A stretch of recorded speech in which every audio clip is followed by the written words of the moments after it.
recorded them, and I just wanted to do the same, like make people feel, actually, because my parents always told me, why do you feel so much? And to me, movies, it's the only expression. I was a zombie, actually, in a rock band movie clip that was so cool.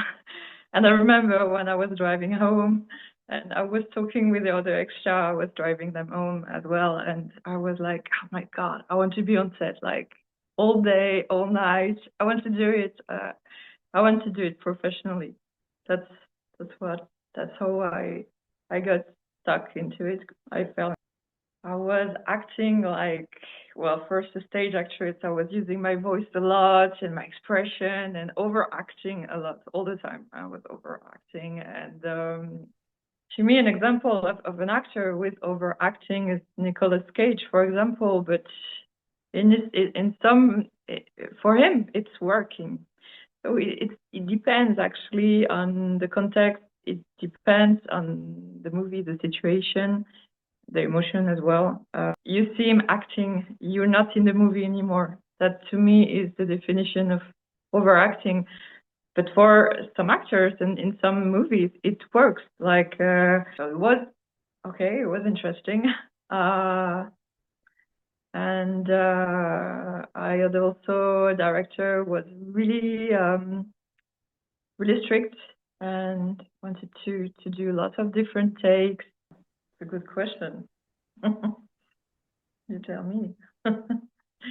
We wrote the scenes many times also, and gave different directions. So it was also interesting. You improvised. That's cool. I love to improvise as well. I don't fake it. I hypnotize myself into thinking I'm in love with the person. And I kind of fell in love with them during the time of the set. Like I fell in love with my partner for the week that we were filming, and it works somehow, and then it stops. And it's okay when you're using your memory for love, joy, euphoria, even anger. But if you use it for sadness and you just go back to your trauma again and again, and you reopen the wounds. So I'm not using this method anymore because it's bad. I go to Paris because in the south of France it's fine. You have Cannes, but the auditions are in Paris. Most of them are in Paris. Here you have to paint. Like I really visualize the outcome, how I want my artwork to look like. And when you are acting, it's all about visualization and training your imagination. I write too. I write novels. In the south of France, there are lots of painters. Yeah, it's all about the network, especially for French industry. It's a really small industry. So you have to be there, you have to know the right people, you have to be professional, to be impeccable, and create connection. Bad experiences with some casting directors that I thought were professionals and they were not. There were scammers. And in Paris, I met some actors, big names, wanted to present me their agent in exchange for some things. There are rules for any kind of physique or any kind of age. Yes. It's in French movies we like less action, I'd say, and more dialogue. But I need a lot to be shocked, and this movie shocked me. Yeah, it's a whole debate on the differences between usually French or European movies and American movies. I'd love to talk about that with you. It's so cool. I don't like to talk about my future projects because it's bad luck whenever I talk about them, but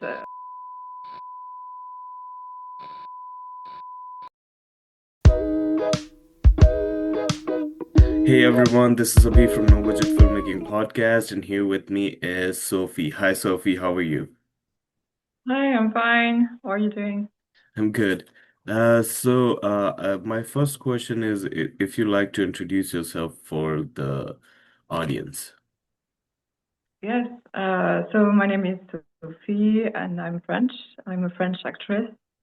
I'm actually beginning in the film industry. I'm doing it since 2 years, and I played the lead in plays and some short movies. So that's all about it. How long have you been in this industry? Well, actually, it's not long. It's been well, actually, it's been 2 years since I want to be an actress and starring in movies and films. And yeah, but I worked. I mean, I played in plays in high school, and I made a well, I did perhaps 3 or 4 plays in high school, and then I stopped and I started again. Um, Yeah, 2 years ago at the age of 33. That's it. Okay, what made you interested in this whole engineering, not engineering, what made you interested in this whole film industry and entertainment industry? What attracted you? Well, I've been attracted in the industry since a long, long time actually, and I I always liked playing and being on stage, and I always loved watching a lot of movies. But actually, since 2 years ago, I watched this movie. It's called The Fall. It's directed by Tarsem Singh, starring Lee Pace and Katinka Untaru. And this is a beautiful movie, actually. And I don't know, the whole story, everything, it resonated with the experience that I had in my life. And I started to do the scene again, some scenes, and I recorded them. And I just wanted to do the same, like make people feel actually, because my parents always told me, "Why do you feel so much?" And to me, movies, it's the only expression, the only way to feel. Your acting is the only way where you have to feel, actually, to feel a lot, and you can express it to someone else, and it creates a connection. So that's really what I felt. And after watching this movie, I started improvisation classes and I started acting classes, and then I started to audition to be an extra. And when I was on set for the first time, I was just an extra. They put some makeup on me, and I was a zombie actually on in a rock band movie clip. That was so cool. And I remember when I was driving home, and I was talking with the other extra. I was driving them home as well, and I was like, "Oh my God, I want to be on set like all day, all night. I want to do it. I want to do it professionally." That's that's what that's how I got stuck into it. I fell in love with acting for movies, I think. What was the movie that you were an extra as? So it's just a rock band, actually. It's called Midnight Midnight, and the name of the song was Tharados. So that's a French rock band. Hmm. It was pretty cool. And how did you got the opportunity? Did you just audition for it and that's it? Yeah, I just auditioned for it. On this, we have a website called casting.fr and Facebook. Uh, I had opportunities via friends for the short movies, and yeah, and so that's it. Okay. So you said this is the time 2 years ago you started taking it seriously, the acting thing. So did you do any training afterwards? Yeah, actually, I'm training. I'm still training. I don't have the money to go to a school. I wanted to do the Cours Florent in France, really well known in Paris. But yeah, I'm poor, so I couldn't go there. And I still have to get a job, the job to pay the rent. So I found some acting classes. Actually, I found acting classes in the south of France. I live in the south of France near Cannes. So I found evening classes during the weekends and also during the week. And I'm still also training, and I still did plays. So yeah, basically I'm training acting classes plus the improvisation classes, probably 5 hours per week since 2 years. So yeah, that's what I'm doing. And how did it help you? Did you see your growth throughout your training? Like, can you see yourself like objectively see yourself like this was I was in the beginning, this is how I was acting and whatnot, and this is me right now, your improvement and everything? Yes, definitely. Um, since I played on stage, I played in Sacha Guitry's play, like typical vaudeville before. I was acting like, well, first a stage actress, I was using my voice a lot and my expression and overacting a lot all the time. I was overacting, and I wanted to show the people my emotions. And what I'm learning with the classes is just not show the emotions, just embody it and let just be present, be in the moment, and also listening to your colleagues, to your partners. The listening, it's so important. So yeah, I see definitely a change, and I also see a change in my daily relations with people. Like I am more present with them. I am more interested in their lives. I just I have more compassion also for them, and also in the way I observe myself more. So I meditate a lot, and so I observe my thoughts and I observe the way my emotions as well, and I see it in another way. Um, I used to be all emotions and think that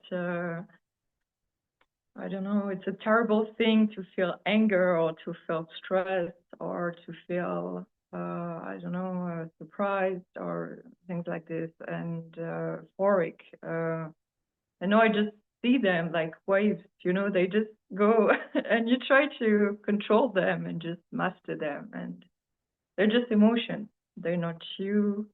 They don't represent myself. That's it, and you can play with them. So you tell me now, what is overacting? Um, well, overacting to me, it's when you want to show some. Well, actually, it's rather you feeling it. Maybe in the beginning, like you try to show some sadness. Uh, what I feel when I overact, it's the emotion is like it's on my face. It's not inside. It's I don't feel the emotion. I want to show it, and then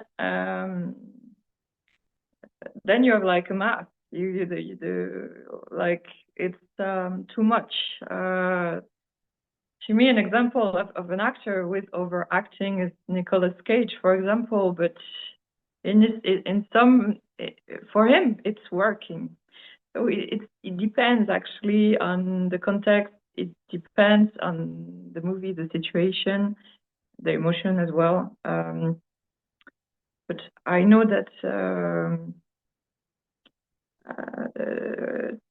to me, if you want to show an emotion, you're not acting anymore. You're not present. You're not, well, you're acting. You're not embodying a character. So that's the thing. That to me, it's this. It's really when you want to show. And when you want to show, you're thinking about showing an emotion, and it can feel a little bit flat, like a little bit too dramatic. I don't know if it's clear enough, but yeah, that's how I feel it. Hmm. Uh, by the way, I love Nicolas Cage. The great I l- actor, I love him too. I love his acting no matter what movies and he's in. But yeah, one thing that I don't uh, agree with you here is that um, he's an overactor. I don't think he's an overactor. I think he's a really good actor. Everything has a reason why he does it. However, it doesn't work in the movies he is in most of the time because has done really good, serious, realistic acting in Dream Scenario, if you know that movie, right? Mm. So again, I think we don't know what it is, what overacting is until we see it. It's when you get out of the performance and you see someone acting, and you see an actor in a movie and you see him acting, you're not in the movie anymore. That to me is the definition of overacting. But for some actors and in some movies, it works. Like, yeah, Nicolas Cage, it was amazing in Living Las Vegas, for example. Sometimes he's overacting, but it's working all the time. He's doing it. So, I don't remember the title of this movie when he's playing with Jared Leto. He's playing a Lord. Oh, Lord of War. It's Lord of War. Sometimes it's overacting, but it's working. It's really working. Like there's this amazing scene when he's taking drugs, and it's really cool. But yeah, overacting to me is in the sense that the performance is a little bit too much, and you feel like you're not watching a movie, but and and a character. You're watching an actor trying to play. That's it. And that's my default. Sometimes I get out of this, and I'm still training in this way to be more natural. Mm. But natural is okay for me, like natural is uh screaming and more animated in my real life most of the time, right? Like for example, like I overexpress myself in real life. For me, that's natural. Oh, Then if okay. you told me natural acting, I will be like this, right? Like I'll be ha ha ha ha ha and like to do all these goofy things that I do all the time. Then that's natural acting for me. And someone would see, okay, you're doing it too much then. Then what? Hmm. It depends. And it depends on the directors and what they want. It can work or it cannot work. It depends. Okay, so that's the point, right? Is it the vision of the director? If it does suit the vision of the director and the story, I think that he is the person who decides if you're overacting or not. Maybe. Okay, so because I'm asking all this question because it's that's the main part about our job at the end of the day, right? Like, because I think at the end of the day, we don't have to please anyone but the director because we don't know how the audience will like it or not. Yeah. Yeah. Yeah, I think an actor is a part of all. It's like an instrument, and it's a part of a musical or something much bigger than himself. And uh, when you're in a movie. There are so many people, and they all have a role to play. Actually, it's not, and even you as an actor, even if you play the lead, you have to interact with your colleagues. And if there was someone who wants to, I don't know, to take advantage of the scene or just it's not okay, it's gonna like it's gonna feel disharmonized or like not synced, not synchronized. Like it's like a music, you know. It's the melody is played by so many different people, so that's it. And yeah, the director is the master of this melody, definitely. What are your experience with the directors that you have worked with? Well, I got really lucky because I um I had really kind people to work with, and I had someone well I had someone who just let me do whatever I wanted, no direction at all, except okay, you do that, you act like this, but no directions on the feelings, the emotion, nothing. So it was okay, it was interesting. And I had also a director was really strict and wanted to do lots of different takes. Um, yeah, sometimes we wrote the scenes many times also, and gave different directions. So it was also interesting. I try to be flexible. Actually, I just do what I'm asked, and yeah, actually, I like to be directed in a strict way rather than doing like being free and doing my thing. But perhaps it's because I'm beginning. Yeah. You can check my comedy one if you have the chance. It's on my Instagram, the one that you DM'd me. The comedy episodes are there. I don't think there's a caption in there, but yes, you can check them out. I think they're funny. I don't know about you. Yeah, okay, I'm gonna check. Thank you. Yeah. And also, but so what were your tone of your projects? Were they all serious, comedy? What were they? Well, the rock cliff, it was, well, I don't know, serious, but anyway, I was an extra. So, my first short movie, it was really dramatic. I played a Spanish writer, and she was depressed.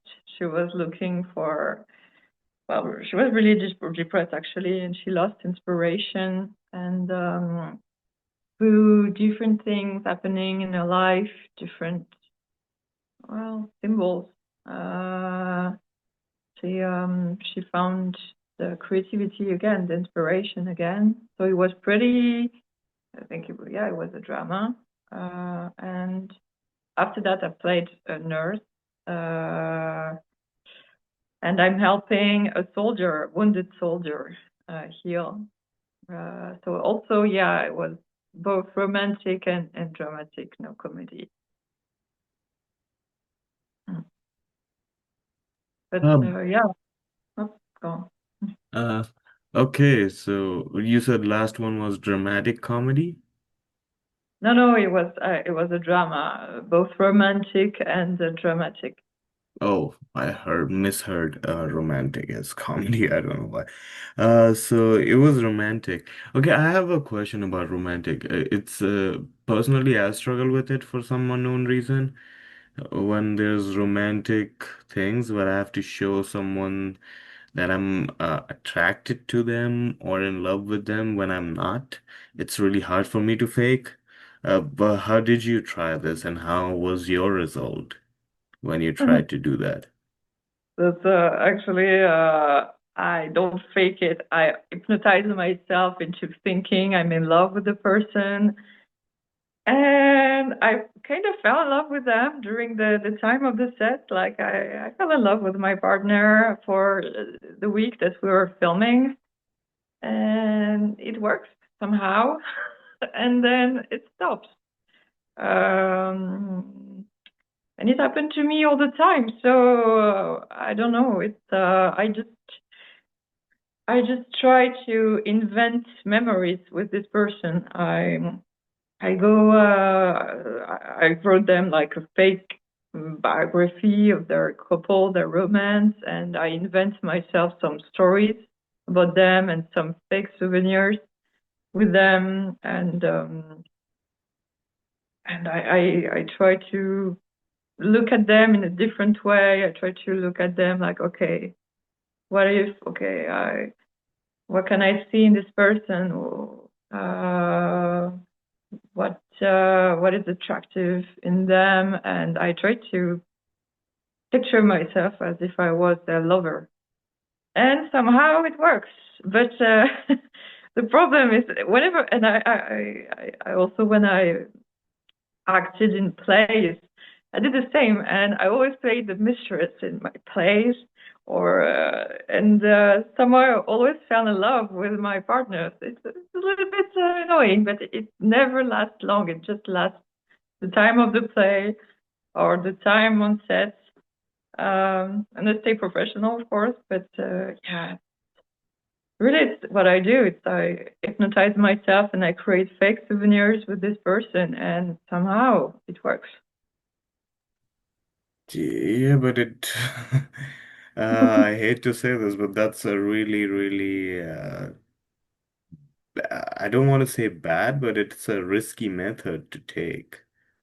Yeah, it's risky. That's why I'm trying to yeah, learn new methods. But this one with creating fake souvenirs, that's what I'm doing at the moment for that's why I'm learning. But yeah, I am trying to ask the other actors on how they protect, like they shield themselves um to not get involved emotionally when they have to play, to act like a relationship or someone falling in love.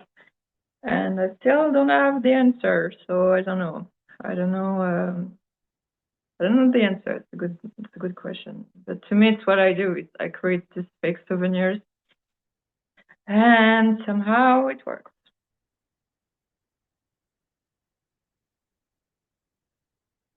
Sorry, I was in mode. I know it works and everything, but again, right, you cannot do that because what if you have to kill someone in the play and you have to hate someone there and then you have to create a fake scenario in your head and then it's gonna be really bad for your mental health.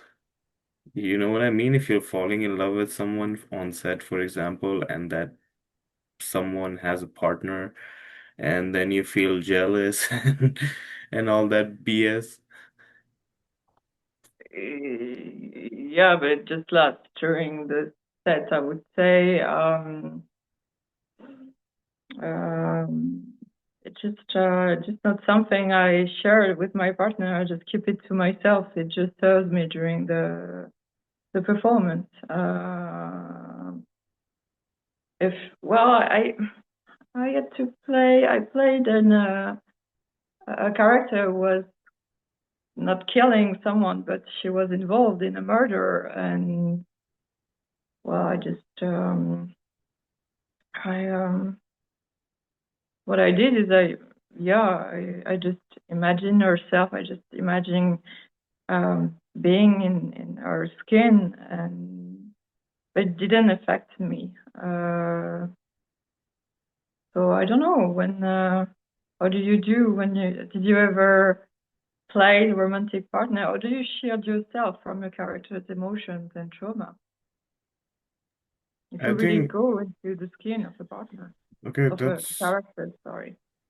that's a really good question because it's part of my job to not take it seriously, because if I give a normal person who is not an actor and a normal couple, for example, who are not the actor, and just film them having romance or whatever, they would be a perfect actor, you know what I mean? But if I hire actors, I don't have to hire couples to Yeah, act of in course. love. Yes, You know what I mean? yes. So that's part of my responsibility to show to fake emotions for a matter of fact. And I had trouble doing that in the beginning, and I still have in some ways, but it's not that I have to see them as someone that I admire or anyway, right? I don't have to love them like a lover. I can love them as a friend. You know what I mean? Yeah, yes. So, That's why I'm training it. You know, the projection. You're projecting like the if you want to like do a scene when you fall in love, for example, you just project the face of someone you really love onto the person, and it works also. And that's also less emotionally, can I say, involving. Mm. yeah. So that works, right? That Yeah. that works better, but it's always acting and taking it way too seriously sometimes. It does affect a lot of people because, for example, I had the same thing when I was angry. It's hard for me to get angry at someone when I'm not angry with them. So that happened to me because I get too angry at them thinking something. And thankfully, I didn't hit them hard, but during a scene, I did push them a little bit, which is not good. Mm. So, Yeah, and also I see that when I started acting classes, I was trained in this method, you know, the Stanislavski method. You use your souvenirs, you use your memory, and it's okay when you're using your memory for love, joy, euphoria, even anger. But if you use it for sadness and you just you just go back to your trauma again and again, and you reopen the wounds. So I'm I'm not using this method anymore because um, it's bad. And also, as you mentioned, how can you play like a serial killer? You cannot use your memory for this kind of things. It's impossible. So yeah, there are I don't know. It's a tricky that there's a balance to find when you're an actor to between I think yeah the seriousness and the playfulness. Uh, so, but I'm sometimes I'm a perfectionist, so I go way too much for something, and I only start in short movies, so it's okay. It's not. But yeah, I'm at the steps. I'm trying lots of different methods at the moment, and I'm seeing, you know, what works or not, what is healthy or not, picking all the ingredients, you know, and trying to make them my own. hmm, what are your goals as an actor? I'd like to be a professional actress, an international actress, and I would like to make a living out of acting, whether it is by acting for movies or series, maybe doing voice acting as well. I'm thinking about it, and working in French, acting in French, acting in English as well, um, and yeah, making a living out of it. But it is hard out there for that. So, do you have you said you have a day job, right? To earn a Yes, living? yes, I have a day job. I have a master's degree in business, and I write also and I paint, so I'm doing it as well, and I would like to be professional as well in writing and painting. And I used to work in sales and marketing before, so it's working as well, and I'm doing that as well. So yeah.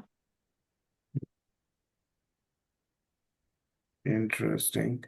And it is, so what steps are you taking in those regards? Are you going out to audition for a lot of places, or what exactly is your path as of now? I know you're really just starting out, but what exactly are you doing right now for that? Well, you have to have the video that you can send to an agent, because I haven't made enough short movie to have like a professional band to show. So I like at least to have to star in 5 or 6 short movies this year. I'm also training as a voice actress at the moment, and I'm training in acting both in French and in English. So, and yeah, that's it. So that's what I need to do. I would like by the end of the year, I'd like to have um, a professional demo to show. I mean, not a self tape. I send self tape for the auditions, but like yeah, a demo to send to directors, agents. Uh, that's it. At the moment, that's my goal. I'm just doing one step at a time. So yeah. Yeah, have you ever planned to move out of France? Yeah, I'd like to. I used to live in United States, but I lived there for a year. That's nothing for my studies, and I really love to go to live in United States again and really audition professionally. But I don't think that at the moment with my evening classes since 2 years, I have the level. I mean, I have the level for non-professional projects, but I need to finish this. And yeah, I have all the professional material by the end of the year. Uh, and then either I go to Paris, because in south of France it's fine, you have Cannes, but the auditions are in Paris.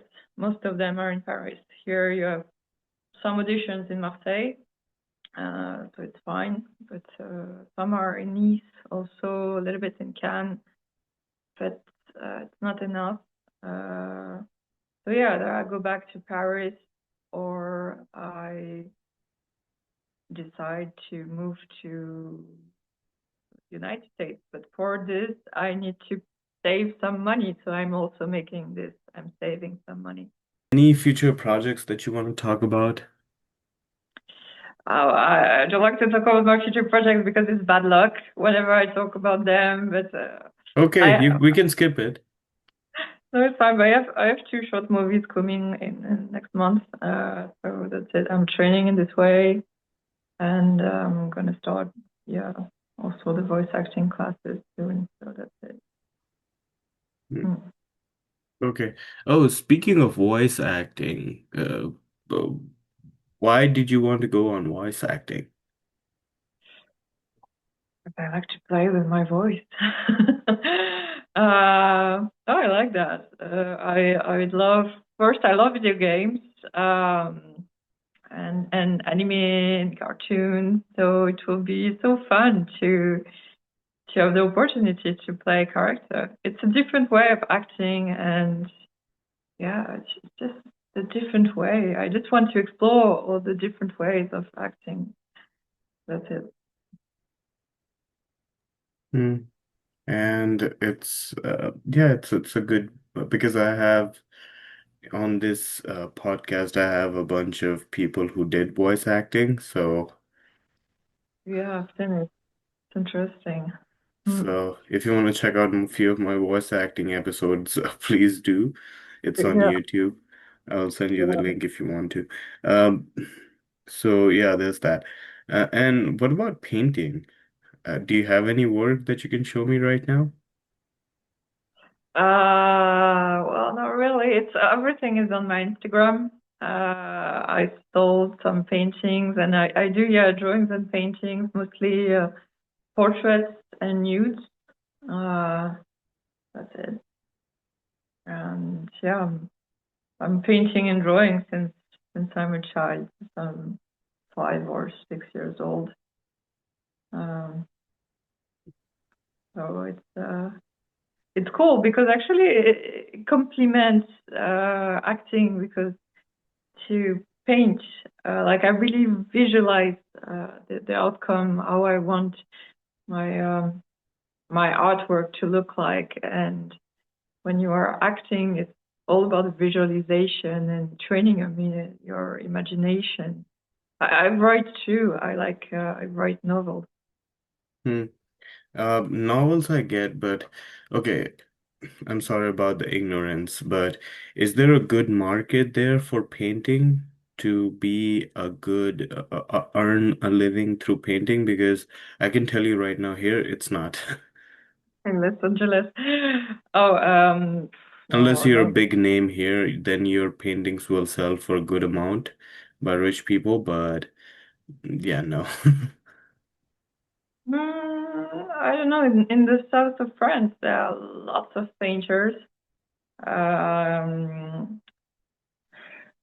but no, I don't. I don't think. To me, it's a little bit like painting is a little bit like acting. It's you have to get something else. At least in the beginning. And I don't want to do just painting. I mean, I know I have some artists, some painters, and they just paint the whole day, and they make a living out of their paintings. And so, but it took them probably 30 years, 40 years to achieve that. So it takes a lot of time, and yeah. So, but in the south of France, to answer your question, yeah, there is a market in painting. I'm in the right place. Not the right place too for acting, but it's the right place for painting. Hmm. But well, I'm in Cannes, so it's the place to be for acting. I actually was a hostess in the Cannes Festival.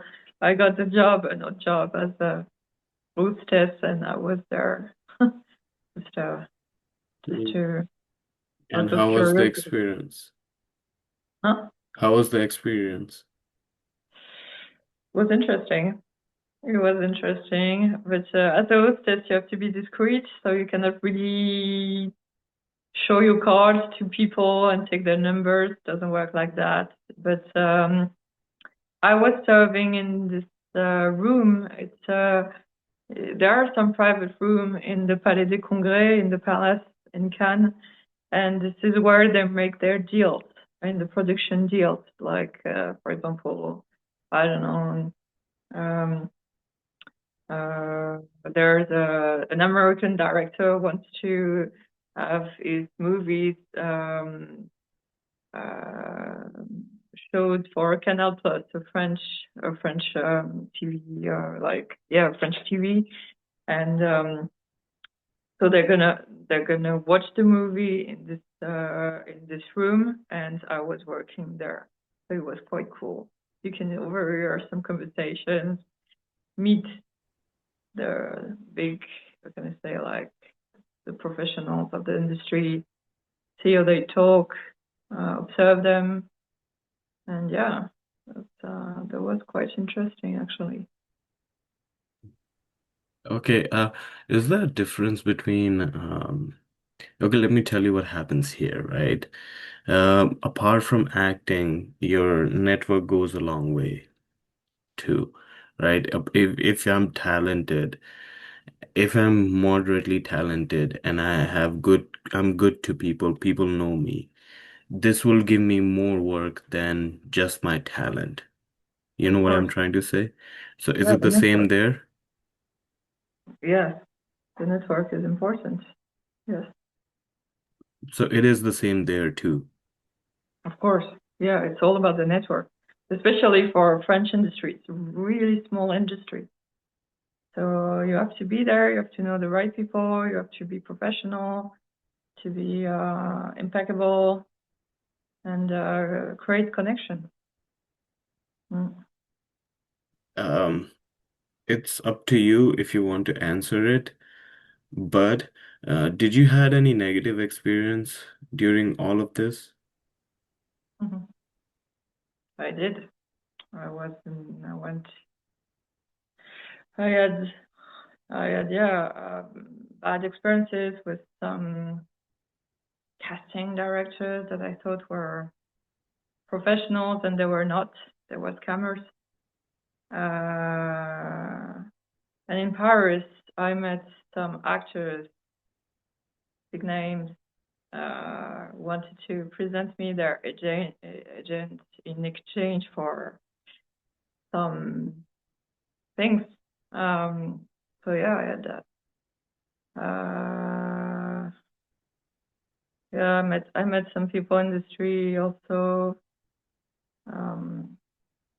Yeah, directors and were quite special during the auditions. So I try not to work with these people, and if this doesn't give me opportunities, you know what, I don't care. It's fine.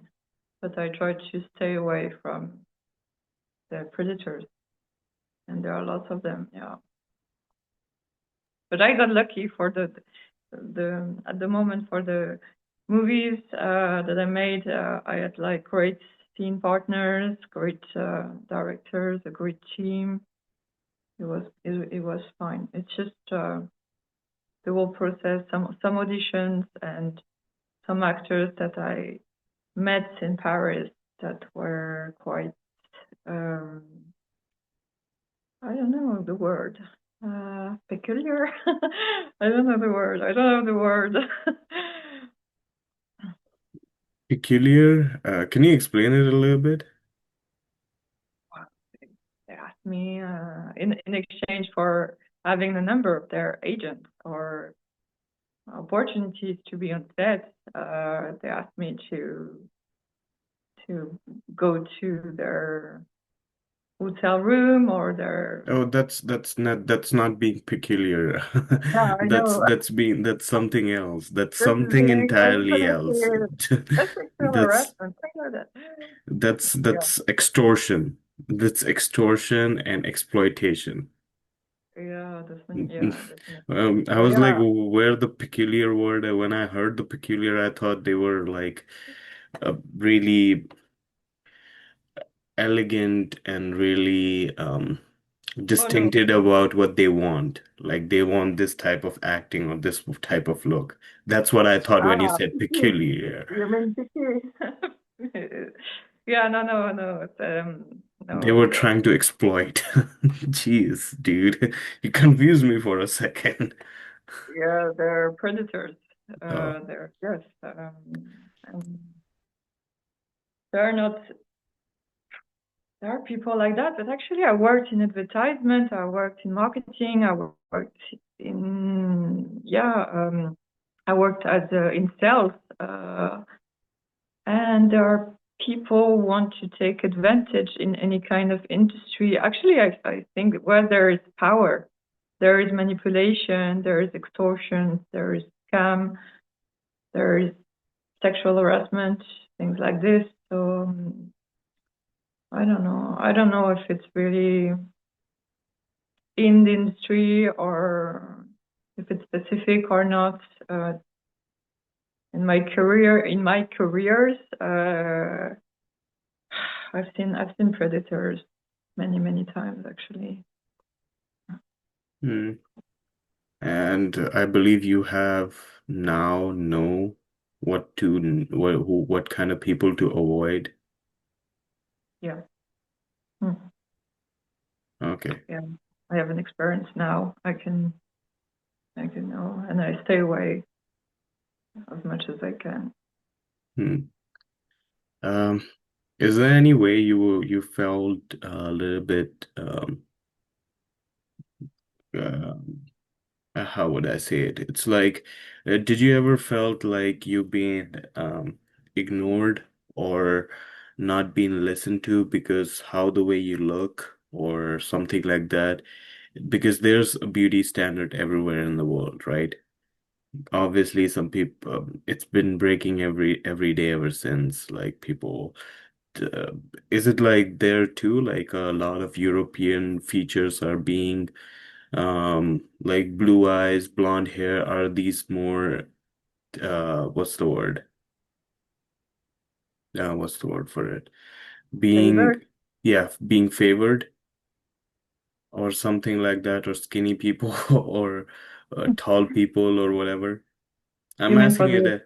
Yeah, you mean for the auditions or yeah, the type of roles? yes, or Oh, anything. uh, no, not really. There are roles for any kind of physique or any kind of age. Uh, Actually, no, it's fine actually. Uh, Hmm. mm,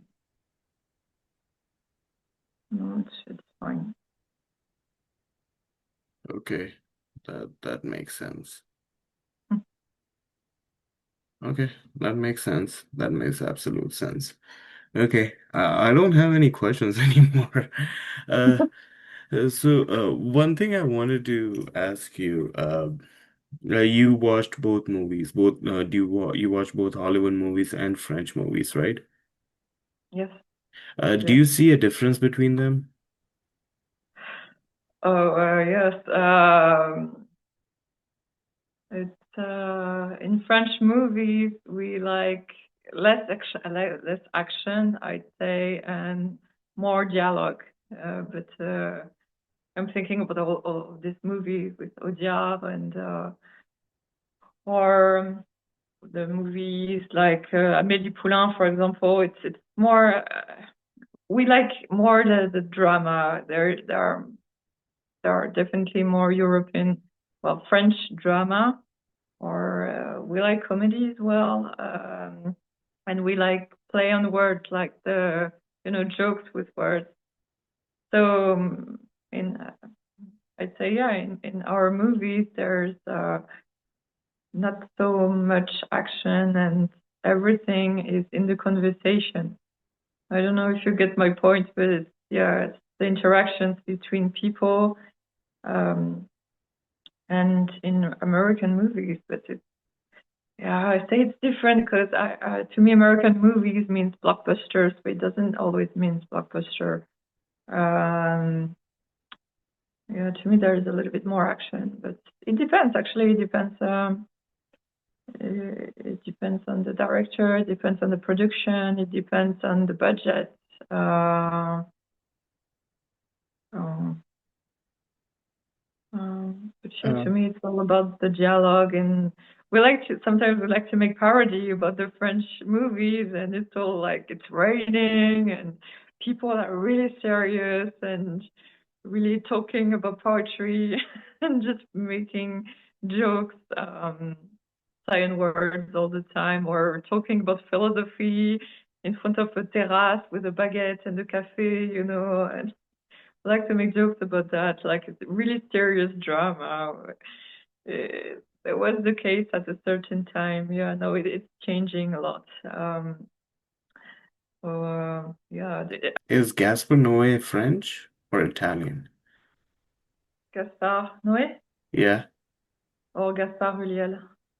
Gaspar Noé, the one who directed Love and Irreversible and Irreversible. Oh my God. Irreversible. This movie. Yeah, it's French. oh yeah, his movies are I don't know what to say about those his movies. I cannot That's see another any of topic. them.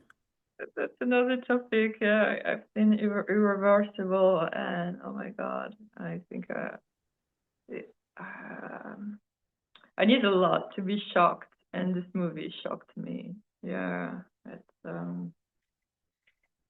Well, I don't know. I don't know. There are some directors who just push the limits and um,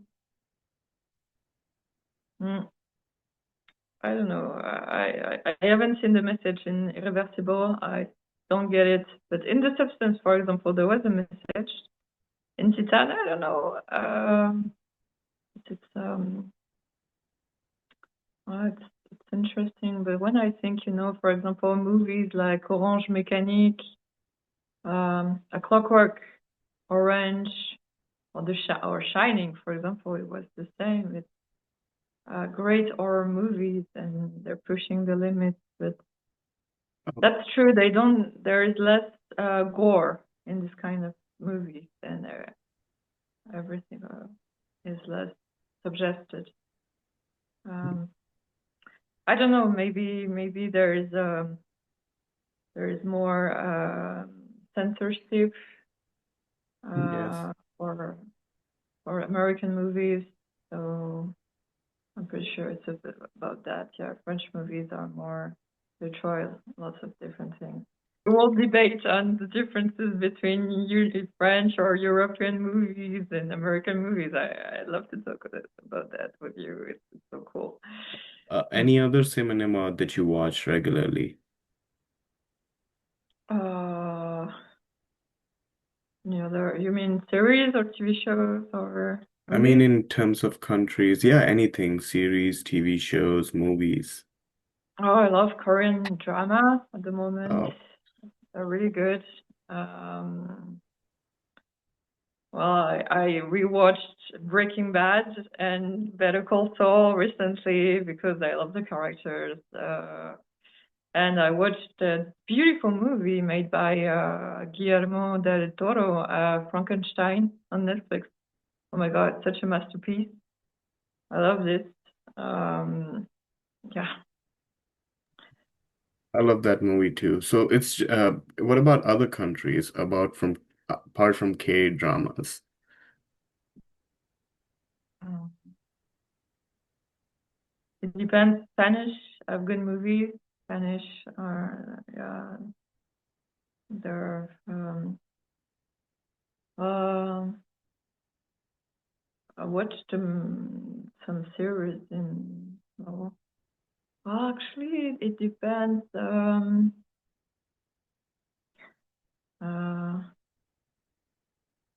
I like I've seen this German movie, Goodbye Lenin, and I saw it. I tried to watch it in German because I speak a little bit of German as well. Goodbye Lenin was very good. Um, um, at the moment, I don't know, but it's a good question. I subscribe to all the streaming, and yeah, there's way too much to watch. I have a life. I try to split my time because I know since when you act, when you're in this field, you also try to watch some movies with the performance. I mean, sometimes I try. I just observe and I take notes. So it's really helping. Um, um, and yeah, and Japanese also, just Japanese anime. I'm a huge fan as well. Yeah, like which one? Um, well, last one I watched was Sakura.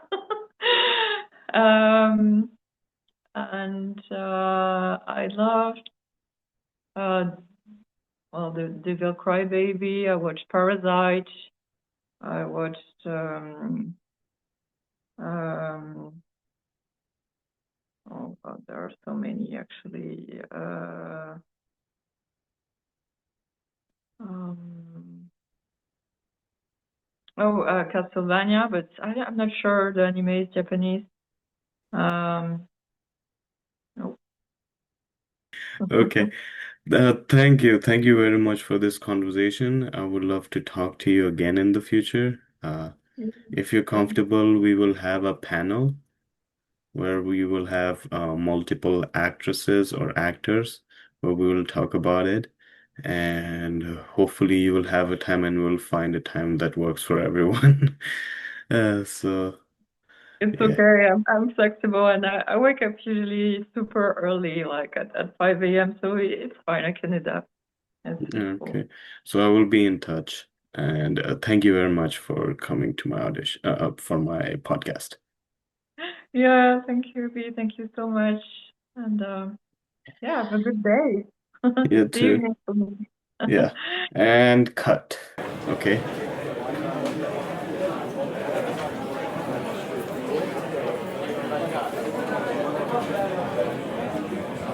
Please, please, please, I'm begging you. Please. I'm desperate. I don't know what to do. Please subscribe. Like, comment, and subscribe. Subscribe for more content. Subscribe to my channel.